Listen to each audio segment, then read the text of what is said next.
အခုလူတွေမှာလေဒါနနဲ့သီလဆိုဘယ်ဟာအားဆိုင်ဒါနအားမဆိုင်ဘူးလဲဆိုင်လားအလှကအိမ်ရှိရောက်မလှတဲ့လူမရှိဘူးနော်နဲနဲမြန်မြန်နောက်ဆုံးဘာမှမရှိမှအရန်သိမရှိမှကြိုပြောထားတဲ့အလှကန်လည်းမဟုတ်ဘူးအရန်သိလည်းမရှိဘူးဆိုရင်ကြော်ဆုံးလို့ပြောတယ်နင့်မို့လို့ကတော့နဲနဲမြန်မြန်အိမ်ထဲကထုတ်ပြီးပါလို့တာလူတာပဲဒါနအားမနေဘူးနော်မြန်မာပြည်မှာတက္ကနာကမတွေမလူဘူးတဲ့အိမ်မရှိဘူးအဲ့တဲကုတ်ကလေးနဲ့အိမ်ရလဲလေတခါတလေအစင်ပြေဘုန်းကြီးတော့ဆုံးထွက်လောင်းလိုက်သေးတာပဲဒါနလုံးကြတယ်ဟောသီလကြမနေဘူးလဲနေသွားတယ်အလူအိမ်မှာဘုန်းကြီးကတရားဟောလို့တရားပွဲလည်းပြန်ရောအရက်ဆိုင်တန်းဝင်တာ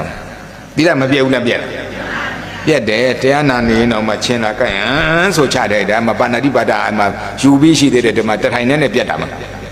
ဟုတ်တယ်နော်အဲ့တော့သီလအားနေတာသီလမလိုဘူးလားလိုလားလိုတယ်ဘာဖြစ်လို့လဲဆိုတော့ကဲ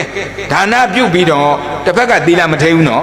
ရှင်းကြည့်လိုက်ဒါနပြုတ်တယ်အကြီးကျယ်လှူတယ်အရန်တထာကောင်းတယ်ဘုဘမှာသီလမထိဘူးပါဏာတိပါဒတွေကိုနင်းကံပြီးလုပ်တယ်ပေါ့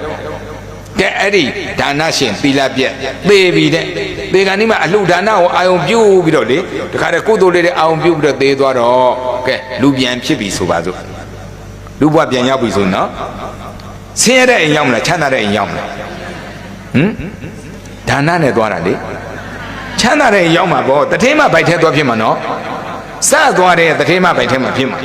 ဒါနပေးတာဟိုဒါနဲ့မွေးလာတော့အသေးလေးတဲ့ဘာမထိန်ခဲ့လို့သီလမထိန်ခဲ့တော့ဟိုမှာအသေးလေးမွေးတယ်တချို့ကမွေးရပါနှလုံးရောဂါတစ်နှစ်တောင်မခံနိုင်ဘူးသေသွားပြန်အောင်တချို့က9နှစ်10နှစ်မှာလူကအကောင်းလေးပဲမဲ့နော်အပေါ်ဓာတ်ကချော်ကြလို့သေးတာနဲ့ဓာတ်လိုက်လို့သေးတာနဲ့အကြောင်းတစ်ခုခုနဲ့သေးတာအဲ့တော့အဲ့လိုစောစောစီးသေးသွားမယ်ဆိုရင်ဘယ်နှချက်ရှုံးလဲကြည့်ဒါနလှူခဲ့တော့တထဲအိမ်ရောက်တယ်ငယ်ငယ်လေးနဲ့သေးသွားတော့ကိုချမ်းသာတာကိုခံစားလို့ရသေးလားဒါနအကျိုးခံစားဖို့တော့ဘယ်သူပါမှရတာသီလပါမှရတာနော်အဲ့သီလကိုဈေးမစစ်နဲ့လို့ပြောတာနော်မြန်မာတွေကအရန်ဈေးစစ်တယ်ဘယ်ဈေးဆိုင်သွားဈေးစစ်တာ၅ပါးများတယ်၃ပါးလောက်ဆိုတော်သေးတယ်ဈေးရစစ်တာမှတ်တာသီလ၈ပါးကိုများလို့၅ပါးစစ်လို့ရသေးတယ်နော်၅ပါးထပ်လျှော့လို့မရဘူး၅ပါးလူဝိနည်းလို့ခေါ်တာစောင့်ကျင်သည်ဖြစ်စေမစောင့်ကျင်သည်ဖြစ်စေစောင့်မယ်သီလဘုရားဘာသာတစ်မျိုးတည်းထိန်းရတာမဟုတ်နော်တတ္တဝါအလုံးထိန်းရတဲ့သီလသူကသူမထိန်းရင်တော့မထိန်းတာထားနော်တကယ်တော့ထိန်းရမှာဘာကြောင့်လဲကိုယ့်အသက်မသေးခြင်းတို့သူများလည်းမတတ်တင်ဘူးပေါ့ဟုတ်တယ်နော်ကိုချင်းစာတရားကိုဥစ္စာခိုးတာမကြိုက်တော့သူများဥစ္စာလည်းမခိုးတင်ဘူးကိုသားများလာစော်ကားကြည့်ပါလားမရထိဓာကြီးနော်အဲ့လိုသူများသားများလည်းမဖြစ်စည်းတင်ဘူးလေအဲ့လိုကိုလိန်တာမကြိုက်တော့သူများလည်းမလိန်ဘူးဆိုတော့ဒါကိုချင်းစာတရားအနေနဲ့တွေ့ချင်းဘယ်သူမှလက်မခံနိုင်တဲ့အတွက်လူသားအလုံးစောင့်ထင်းရမယ်သီလနော်အဲ့ဒါများလို့တွေဈေးစစ်စရာတွေလိုသေးလားမလိုဘူး၅ပါးလုံးအပြစ်ထင်းရမှာနော်ထပ်လျှော့လို့မရဘူးကြားဘူးကြားလိမ့်မယ်စัจ java ရင်းမင်းဆိုတာကြားဘူးလားကြားဘူးတယ်အဲစัจ java ရင်းမင်းကြီးကကဘာကြီးတစ်ခုလုံးကိုအဲ့ချိန်မှာအုပ်ချုပ်တာစัจ java လားတစ်ခုလုံးကိုအုပ်ချုပ်တာဘယ်တရားနဲ့အုပ်ချုပ်တာလဲဆိုတော့ငါးပါးသီလနဲ့အုပ်ချုပ်တာနော်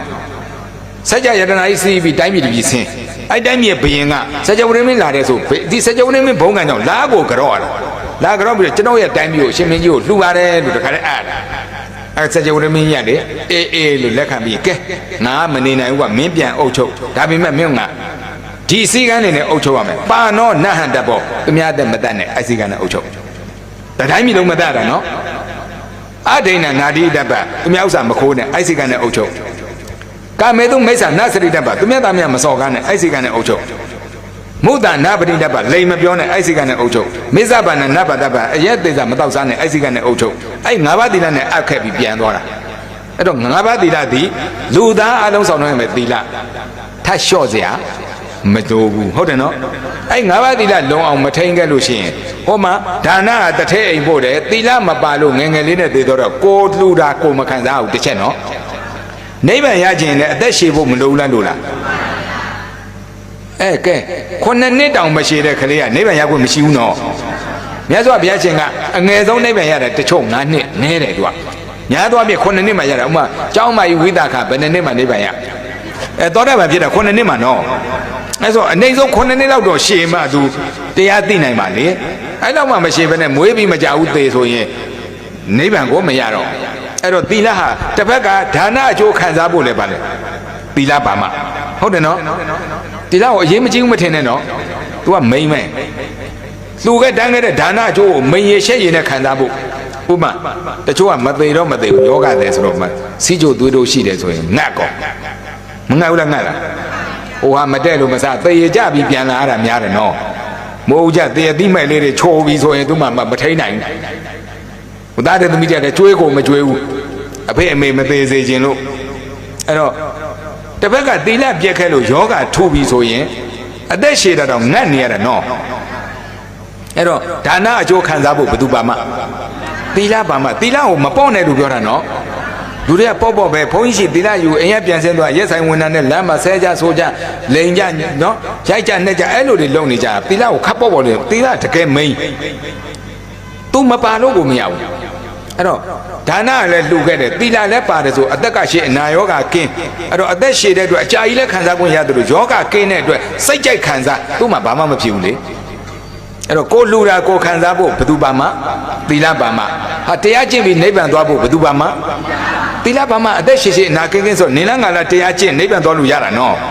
အဲ့တော့သီလဟာဒါနအထက်ကိုအရေးကြီးတယ်လို့ပြောတာနော်လူတွေကခပ်ပေါ့ပေါ့ပဲသီလအရေးကြီးတယ်အဲ့သီလမမေ့နဲ့နော်အပမဒေနတံပါဒိဋ္ဌဗာလဲမမေ့နဲ့ဒါနလည်းမမေ့နဲ့ဒါနမေ့သွားရင်နောက်ဘဝအဆုတ်ချဆုတ်ပြတ်တတ်နေတဲ့ဘဝရောက်အောင်မှာနော်သီလမေ့သွားရင်ပိုးဆိုးသေးတယ်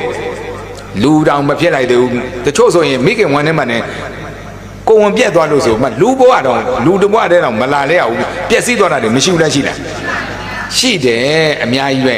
အဲ့တော့အဲ့လိုမျိုးဆိုရင်လူစားဘာမှမသိဘူးတပတ်ကဒါနကံလေးကအမေဝမ်းနဲ့ပုတ်ပေးလိုက်ပါဏာတိပါဒကံဖြတ်ချလိုက်လူမန်းအောင်မသိခင်သေသွားလိုက်အဲ့လိုနဲ့လေးပတ်လဲဒလိခောက်ဝှက်ဖြစ်နေဘဝတွေကအများကြီးရှိတယ်နော်အဲ့တော့သီလကိုမပေါ့နဲ့